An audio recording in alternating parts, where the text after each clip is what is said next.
नमस्कार दोस्तों, आपका स्वागत है वीक 5 के इस नए वीडियो में और इसमें हम वीक 5 के बचे हुए लेक्चर्स की समरी को कवर करेंगे। वीडियो की शुरुआत करते हैं एक छोटे से इंट्रो के बाद।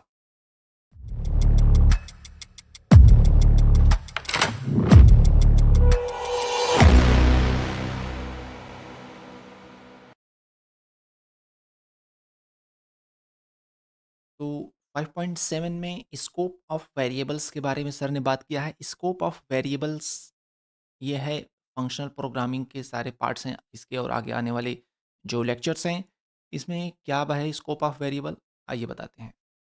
देखिए यहाँ पर आप देख रहे हैं कि एक फंक्शन लिखा गया है माई फंक्शन 1 और डिफाइन किया गया है और इसमें है x is equal to x multiply two print value of x in function 1 x। Then my function 2 है, इसमें भी x एक वेरिएबल लिया गया है और उस हिसाब से उसकी मल्टीप्लाई 3 है और उसकी प्रिंट वैल्यू है। उसके बाद हम बाहर एक x वेरिएबल लिए हैं और उसकी वैल्यू हमने 5 असाइन की है। देन हम प्रिंट करवाना चाहते हैं print value of x before function call. Then हम फंक्शन कॉल 1 को कर रहे हैं, फंक्शन कॉल 2 को कर रहे हैं, देन कर रहे हैं print of value of x after function call. तो क्या होनी चाहिए सर ने कहा है। तो देखिए यहाँ पर x इज इक्वल टू 5 है तो बिफोर कॉल तो फंक्शन की वैल्यू x की वैल्यू 5 है। फंक्शन 1 की जब कॉल करेंगे तो कहा जा रहा है कि x को 2 से मल्टीप्लाई कर दो तो क्या इसकी वैल्यू हो जाएगी 10, ऐसा सर ने कहा होनी चाहिए। देन उसके बाद कह रहे हैं कि फिर फंक्शन कॉल 2 की गई है, अभी x को 3 से मल्टीप्लाई किया गया तो इसकी वैल्यू होनी चाहिए 30 और उसके बाद इन सब के बाद जो x की वैल्यू आनी चाहिए 30। तो ऐसा नहीं होगा। जब इसको रन किया गया कोड तो आउटपुट क्या आया, आउटपुट आएगा जो है 5 value of x before function call 5, value of x in function 1 10, value of x in function 2 15, value of x after function call 5, ये आया है। मतलब 5 10 था, ये 15 और ये 5। तो यहाँ पर सर ने बताया कि देखिए यहाँ पे जो डेफिनेशन है जो फंक्शन हमने लिखा है, ये इसमें जो x है इसको लोकल वेरिएबल बोलते हैं और ये जो x हमने फंक्शन के बाहर दिया है ये ग्लोबल वेरिएबल है। ग्लोबल वेरिएबल का मतलब कि यह x वो वेरिएबल है जो हमने असाइन किया है। यहाँ पर जो वेरिएबल है फंक्शन के लिए वो सिर्फ फंक्शन के लिए है, लोकल वेरिएबल है। ये x अलग है, ये x अलग है और ये x अलग है, तीनों x अलग हैं। अच्छा जी, ठीक है, ये तो समझ गए आप। अगर हम ये कहें कि नहीं हम ये चाहते हैं कि ये जो x है इस फंक्शन में भी वही x की वैल्यू आए, देन हमें वो x को मेंशन करना पड़ेगा कुछ इस तरीके से ग्लोबल x लिख करके। x के आगे अगर हम ग्लोबल लगा देते हैं देन वो x वही कंसीडर करेगा जो हमने असाइन किया x इज इक्वल टू 5 और इस बार जब हम प्रिंट कराएंगे print value of x before function call then ये होगा 5, फिर हम फंक्शन कॉल किए तो यहाँ पर एक ग्लोबल x लगेगा यानी कि 5 इंटू 2 हो जाएगा 10 और फिर ग्लोबल x हमारा 10 हो चुका है। नेक्स्ट फंक्शन कॉल जब होगा तो ग्लोबल x लगेगा तो 10 इंटू 3 इज इक्वल टू 30 हो जाएगा और फिर हमारा जो आफ्टर फंक्शन 30 आना चाहिए 5 10 30 30, ठीक है, 5 10 30 30 ये आएगा आपका आउटपुट। तो इस लेक्चर में सर ने ये बात की है। नेक्स्ट लेक्चर 5.8 जो है ट्यूटोरियल्स है फंक्शन के ऊपर, मतलब कुछ क्वेश्चंस सर ने सॉल्व करके बताए हैं कैसे उसको कर सकते हैं हम। आइए देखते हैं एक एक करके क्वेश्चंस को। पहला प्रॉब्लम है write a Python code using functions, हमने फंक्शन लिखना है which calculates the number of upper case letter lower case letters total number of characters and number of words. ये हमारे टेस्ट केसेस हैं। मतलब कि ये हम इनपुट देंगे तो हमें आउटपुट मिलना चाहिए फंक्शन का यूज़ करने से नंबर ऑफ अपर केस इसमें 1 है, लोअर केस लेटर इसमें 29 है, फिर टोटल कैरेक्टर कितने हैं तो टोटल कैरेक्टर देखिए इसमें 34 हो रहे हैं जबकि 29 और 1 तो होंगे 30, लेकिन जब हम टोटल कैरेक्टर की बात करते हैं तो उसमें जो है ये पूरा स्ट्रिंग के अंदर बीच में जो स्पेस है वो भी काउंट हो जाता है इसलिए 34 होंगे और वर्ड्स जो होंगे वो 5। तो इसके लिए हम कैसे फंक्शन लिखेंगे ताकि सारे इनपुट के लिए हमारी वैल्यू सही आए। तो इसको सर ने देखिए बताया है।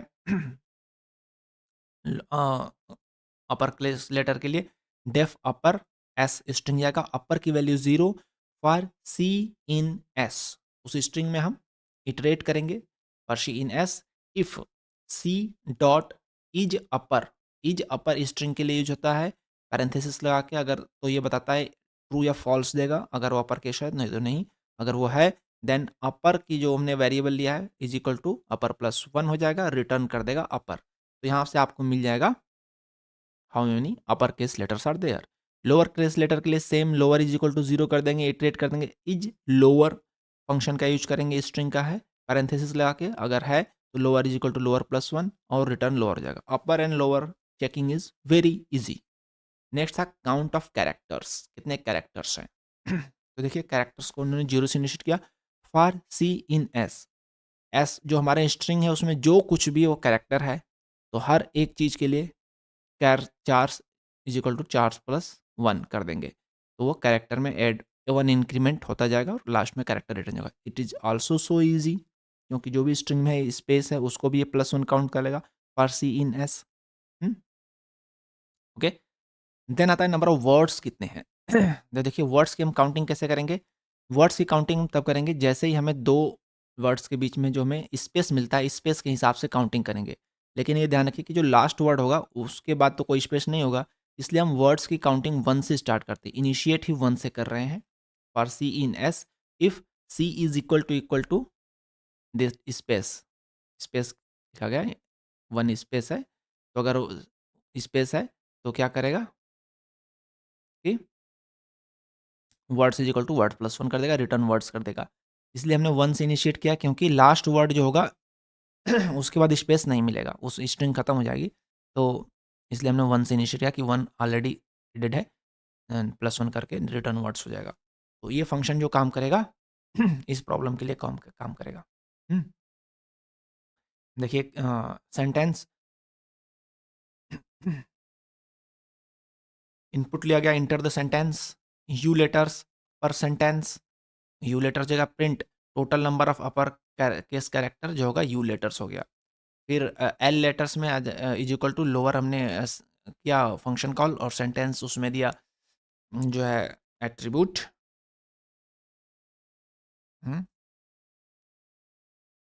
सॉरी लोअर इसको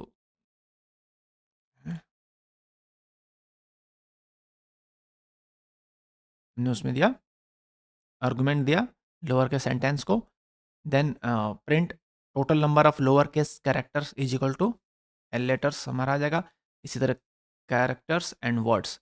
तो इस तरह से ये प्रिंट हमने करा दिया, फॉर्मेट प्रिंटिंग कर दिया टोटल नंबर ऑफ वर्ड्स। और फॉर्मेट प्रिंटिंग में आप जानते हैं कि स्ट्रिंग के अंदर लिखते हैं और करली ब्रैकेट में जो लिखते हैं वो वेरिएबल होता है हमारा, ठीक है। ओके, नेक्स्ट प्रॉब्लम पे चलते हैं।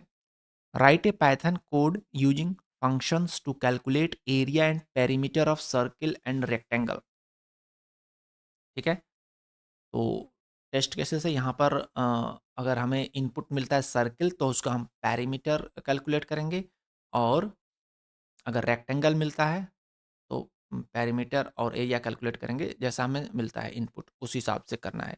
तो इस तरह के प्रॉब्लम हमने जो है शुरू के भी वीक में किए हैं सॉल्व, इसलिए इनपुट बेस्ड मेथड पे हम ज़्यादा उस पर मैं नहीं जाऊँगा, आपको प्रोग्राम कैसे लिखना है वो बताऊँगा। तो हमने एक पाई नाम का वेरिएबल इनिशिएट किया 22/7, डेफिनेशन है सर्किल एरिया, इन हम देंगे इसमें जो है आर्गुमेंट देंगे आर का, तो रिटर्न हो जाएगा pi into are.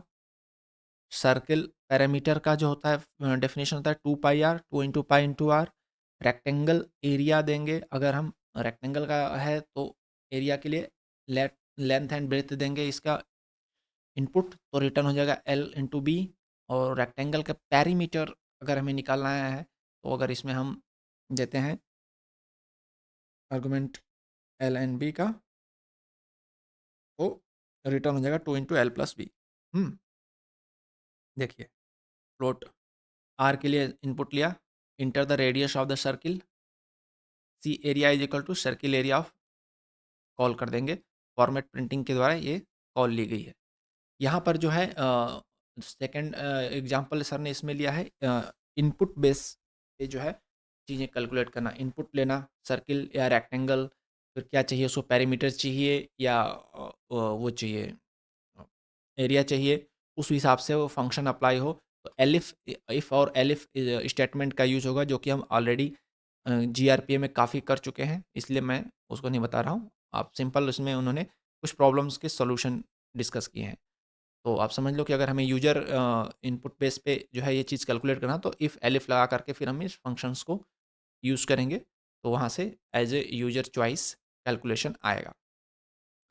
Right a Python code using function which checks whether the input coordinates from a triangle और नॉट। तो हमें इनपुट में जो है 3 पॉइंट से कोऑर्डिनेट आएंगे और हमें ये चेक करना है कि ट्राइंगल है या नहीं है। तो ट्राइंगल चेक करने के लिए दो चीज़ें यूज की जा सकती हैं। पहले मेथड में सर ने यूज किया है उसके डिस्टेंस, जो भी साइड्स होते हैं ट्राइंगल के, उसमें से किस ये होता है कि दो साइड्स को अगर आप ऐड करेंगे उनकी लेंथ को, तो तीसरे से वो बड़ा होना चाहिए। इस तरीके से भी आप डिसाइड कर सकते हैं कि वो ट्राइंगल है कि नहीं। तो इसके लिए हमको डिस्टेंस कैलकुलेट करना होगा। तो डेफिनेशन डिस्टेंस का लिखा है, जिसमें आपको x i y i and x j y j 2 points के लेने होंगे कोऑर्डिनेट्स। रिटर्न क्या होगा, डिस्टेंस कैसे होता है, एक्स जे माइनस एक्स आई का स्क्वायर प्लस वाई जे माइनस वाई आई का स्क्वायर और उसका अंडर रूट। ये हो जाएगा डिस्टेंस का, इसने डिस्टेंस का ये लिख दिया गया, आपको फंक्शन बना दिया गया। फिर इस ट्रायंगल का क्या होगा, मैक्स इनपुट होगा और ए कामा बी। अब ये क्या है, if a plus b is greater than max, then print is equal to triangle, else print is equal to not triangle. अब यहाँ पर इनपुट होगा, तो enter x coordinate of first point, enter y coordinate of first point, second point, third point, सबके x and y हम ले लेंगे। अब डी1 हमने calculate distance x1 y1 x2 y2, print distance between point x1 y1 and x2 y2 का distance ये हो गया, ठीक है, वो हमने प्रिंट करा दिया। D2 हमने लिया distance x2 y2 x3 y3, उसका डिस्टेंस प्रिंट कर दिया। D3 हमने डिस्टेंस कैलकुलेट किया x3 y3 and x1 y1, उसका डिस्टेंस प्रिंट कर दिया। अब फिर कह रहा है कि if D1 is greater then D2, उसके बाद कहना है कि if D1 is greater then D3, यानी D1 सबसे बड़ा है, then is triangle D1 D2 D3। फिर हमने D1 D2 D3 इनपुट दे दिया कि इस ट्राइंगल है, इस ट्राइंगल में हमने देना है, तीनों के डिस्टेंस देने हैं। पहला मैक्स वाला होगा और दूसरे दोनों छोटे होंगे। दोनों जो छोटे साइड्स हैं उनका जो टोटल है वो मैक्स से बड़ा होना चाहिए, यही हमें चेक करना है। बाकी मैक्स के साथ टोटल करेंगे तो बड़ा होगा ही, हमें चेक करना है कि दो छोटे जो हैं उनका टोटल मैक्स से बड़ा हो रहा है नहीं, ठीक है। एल्स इस ट्राइंगल अगर D1 नहीं बड़ा है, नहीं D1 बड़ा है D2 से, और D1 D3 से नहीं बढ़ा है, तो फिर D3 बड़ा हो गया, तो फिर हम देंगे इस ट्रायंगल D3 D1 D2, यानी D3 मैक्स हो गया। अदरवाइज फिर डी एल्स एलिफ अगर D2 बड़ा है D3 से, देन इस ट्रायंगल D2 D1 D3, मतलब मैक्स को पहले 1 रखेंगे, अदर दोनों साइड को रखे इस ट्रायंगल फंक्शन में अगर हम इनपुट देंगे तो बता देगा ट्रायंगल है या नहीं है। तो ये एक तरीका हो गया ट्रायंगल चेक करने का। दूसरा तरीका देखिए क्या है, स्लोप के थ्रू। कैसे हम चेक करते हैं स्लोप का थ्रू, मैथ लाइब्रेरी को इंपोर्ट किया गया। डेफिनेशन स्लोप कैलकुलेट कैसे होती है, स्लोप कैलकुलेट होती है अगर दो आपके कोऑर्डिनेट्स हैं, पॉइंट है, तो आप जानते हैं स्लोप कैलकुलेशन के लिए y1 minus y two upon x1 minus x2, ये इससे हम स्लोप कैलकुलेट करते हैं। तो यहाँ पे हो गया कि अगर x1 दोनों के कोऑर्डिनेट बराबर हैं, तब तो नीचे जीरो आ जाएगा और ये इनफाइनाइट हो जाएगा, then return math dot infinite.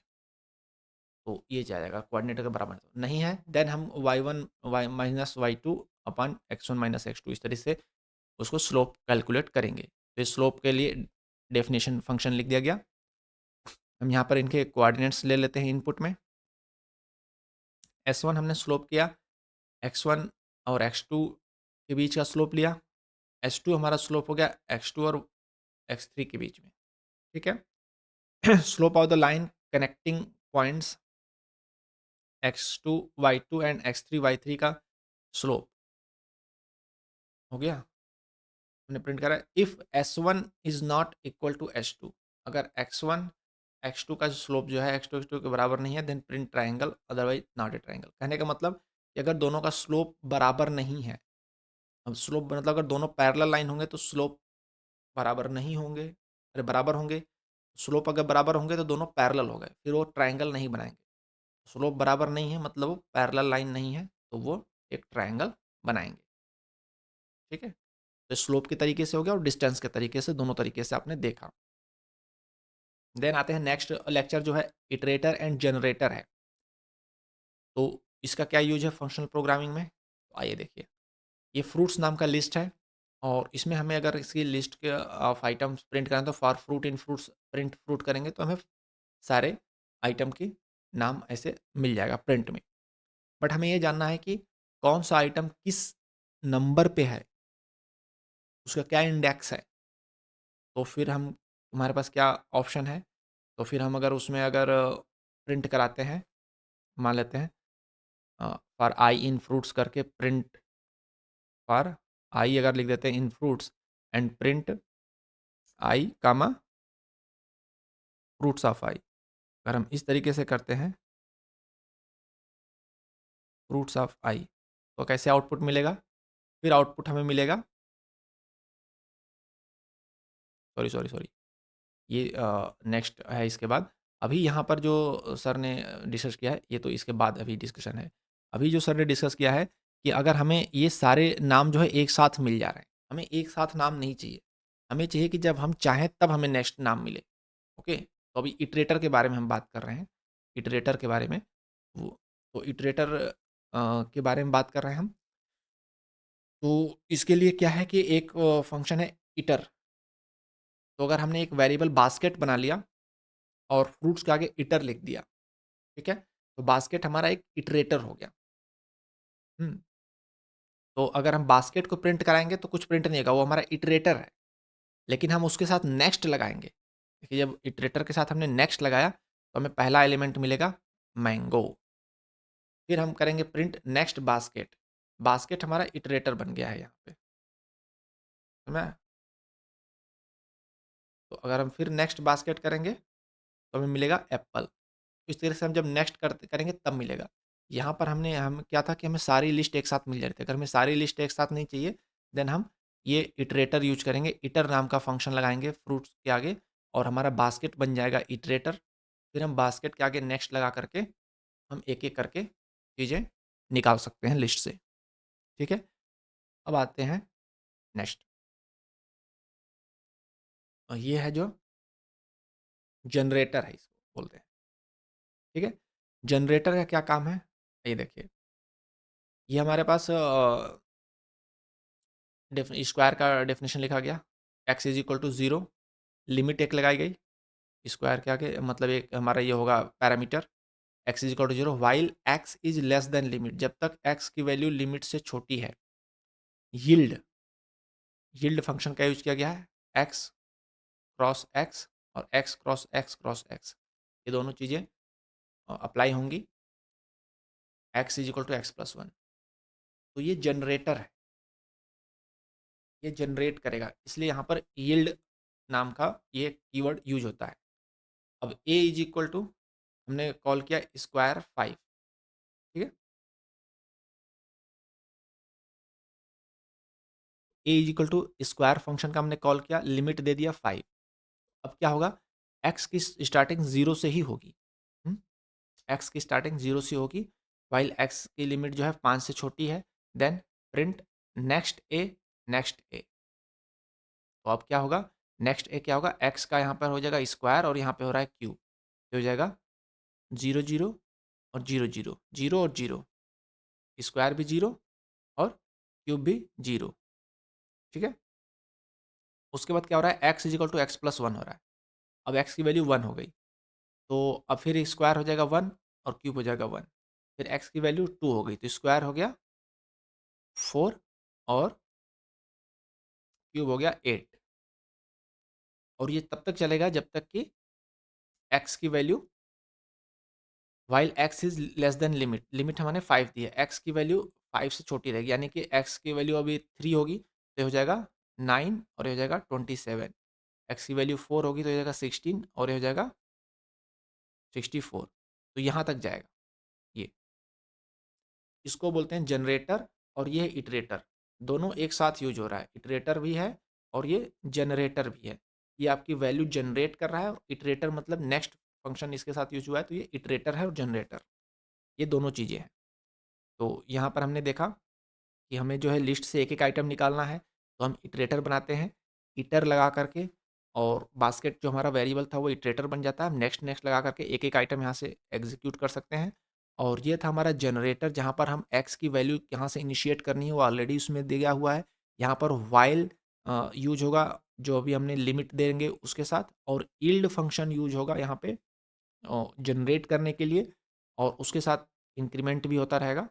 तो इस तरह से हम फिर यहाँ पर इटरेटर लगाएंगे, next a is equal to square 5 है, स्क्वायर फंक्शन का नाम है, और प्रिंट हम करा रहे हैं next next next next next next. ठीक है, तो इस तरीके से जब जब हम नेक्स्ट करेंगे तब तब ये प्रिंट होगा, अपने आप सारे प्रिंट प्रिंट नहीं होगा, जब जब हम नेक्स्ट करेंगे तब तब प्रिंट होगा। ठीक है, तो ये स्क्वायर और जनरेटर है, ज़्यादा हम क्वेश्चन कर में यूज करेंगे तब पता चलेगा आपको। देन आता है 5.10 lambda function enumerate zip map filter, ये चीज़ें आइए देखते हैं। तो यहाँ पर हम ये लैम्डा फंक्शन का यूज सीखेंगे, इन्यूमरेट, जिप, मैप और फिल्टर, 5 प्रकार के ऑपरेशंस हैं, इनको हम सीखेंगे। तो लैम्डा फंक्शन क्या होता है? लैम्डा फंक्शन ये होता है कि जैसे हमें छोटे-छोटे फंक्शन है, जैसे ऐड का है x प्लस वाई, सब्सट्रैक्ट का x minus y, multiplication x into y, और इसके लिए हम 2-2 लाइन में कोड लिखे हैं। तो इतना लिखने की जरूरत नहीं है। लैम्डा फंक्शन जो होता है, एक लाइन में कोड लिखने के लिए होता है। कैसे ये होता है देखिए, अगर हमें ऐड के लिए कोड लिखना है फंक्शन के लिए ऐड को, ये ऐड हमारा फंक्शन ही है, लैम्डा भी एक फंक्शन ही होता है। Add is equal to lambda उसके बाद हम इसमें इसके पैरामीटर लिखेंगे एक्स कॉमा वाई, 2 पैरामीटर होंगे, तो कोलन लगा के लिखेंगे, करेगा क्या, एक्स प्लस वाई कर देगा। ठीक है, सब्सट्रैक्ट सब का क्या लिखेंगे, lambda x comma y, lambda एक मतलब फंक्शन हो गया, इसमें हम इनपुट देंगे एक्स कामा वाई, करेगा क्या, एक्स माइनस वाई कर देगा। मल्टीप्लीकेशन के लिए लैम्डा एक्स कामा वाई देंगे तो एक्स इंटू वाई कर देगा। डिवीजन के लिए लैम्डा एक्स कामा वाई देंगे तो एक्स डिवाइडेड वाई कर देगा। तो ये सिंगल लाइन में चार लाइन में 4 फंक्शन हो गए, और यहाँ पर 2-2 लाइन में हो रहे थे, डबल लाइन में हो रहे थे फंक्शन। तो इस तरीके से हम लैम्डा का यूज करके फंक्शन लिख सकते हैं। ठीक है। तो प्रिंट देंगे ऐड के लिए, तो 30 सब्सट्रैक्ट 10 20 माइनस 10, मल्टीप्लाई आ जाएगा 200 और डिवाइड आ जाएगा 0.5। और अगर आप इसका टाइप देखोगे ऐड का क्या है, तो ये फंक्शन ही है, मतलब लैम्डा एक फंक्शन ही होता है। ओके। तो अब लैम्डा के बाद आते हैं नेक्स्ट फंक्शन फंक्शन पे। अगर हमारे पास देखिए लिस्ट है, सॉरी, तो जो मैं अभी थोड़ी देर बाद पहले आपसे बात कर रहा था कि अगर हमारे पास लिस्ट है, तो अगर हमने फ्रूट्स का नाम लिखा तो ऐसे आ गया। फिर अगर हमें उसकी लोकेशंस भी लिखनी है, उसकी इंडेक्स भी लिखना है, तो प्रिंट आई कमा फ्रूट्स ऑफ आई लिखेंगे, तो हमें इस तरह से आउटपुट मिलेगा, 1 एप्पल 2 बनाना। लेकिन यहाँ पर कोई भी एसोसिएशन नहीं है इन नंबर में और इसके नेम में। तो अगर हमें ये इस तरह से चाहिए तो कैसे हम आउटपुट ले सकते हैं, ताकि हम चेक कर सकें बनाना 2 नंबर पे है, 3 नंबर पे ऑरेंज है, ये कोई सिस्टम नहीं है, मतलब कोई फॉर्मेट नहीं है जिससे हम इनको हम इटरेट कर सकें, फाइंड आउट कर सकें प्रोग्रामिंग में। तो इसके लिए क्या करते हैं, इनुमरेट यूज करते हैं। देखिए, फ्रूट्स हमारा लिस्ट है, तो for fruit in enumerate fruits, enumerate हमने यूज कर दिया, for fruit in enumerate fruits print fruit, तो हमें कैसे मिलेगा, देखिए टपल्स में मिल जाएंगे। पहला इसके आ जाएगा, टपल्स में पहली एंट्री हो जाएगी इसका इंडेक्स नंबर, फिर item number, index number, item number, index number, item number. तो इनुमरेट का यूज करेंगे हम, तो इस तरीके से हमें ये चीज़ मिल सकती है, उसकी location plus item number. For fruit in enumerate fruits करेंगे तो हमें लोकेशन और आइटम नंबर दोनों टपल्स में मिल जाएंगे। अब हम इसको इटरेट कर सकते हैं, दोनों का एक साथ बॉन्डिंग हो गई, हमें पता चल जाएगा कि ऑरेंज का क्या लोकेशन है। ठीक है, प्रिंट फ्रूट। अब देखिए नेक्स्ट है जो है जिप फंक्शन। जिप फंक्शन का कैसे यूज होता है, थोड़ा मैं जूम करता हूँ क्या यूज है। जिप फंक्शन का यूज ये है कि आपके पास 2 लिस्ट है, फ्रूट्स नाम की लिस्ट थी, दूसरी एक लिस्ट है उसकी साइज, मतलब ये मैंगो की क्या साइज है, एप्पल की क्या साइज है, बनाना की। तो दूसरी 2 लिस्ट है, दोनों में सेम नंबर ऑफ आइटम्स हैं, और हमें दोनों को एक साथ करना है। मतलब मैंगो का एसोसिएशन 5 के साथ है, इसका उसी सीक्वेंस में है नंबर, तो हमें इनको एक लिस्ट बनाना है, तो जिप करना है। तो कैसे करेंगे? जिप करके हमें क्या चाहिए? जिप करके हम इसको डिक्शनरी में भी ले सकते हैं, लिस्ट में भी ले सकते हैं। तो ऐसे हम लिखेंगे प्रिंट जिप और दोनों का नाम देंगे लिस्ट का, फ्रूट्स कामा साइज, और उसके आगे डिक्शनरी या लिस्ट लगाएंगे, जिस फॉर्मेट में लगाएंगे वैसे मिलेगा। अगर हम डिक्शनरी लगाते हैं तो हमें डिक्शनरी मिलेगा, और जो पहला हमारा फ्रूट्स है उसके जो एलिमेंट्स हैं वो हो जाएंगे की, और दूसरे की उसकी वैल्यू हो जाएगी, की एंड वैल्यू पेयर में मिल जाएगा।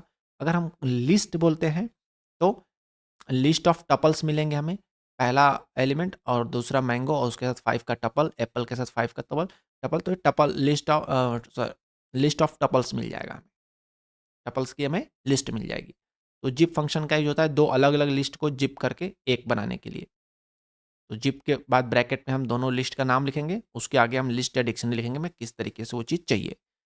इनुमरेट आपने देख लिया, जिप देख लिया। अब आइए देखते हैं नेक्स्ट, मैप।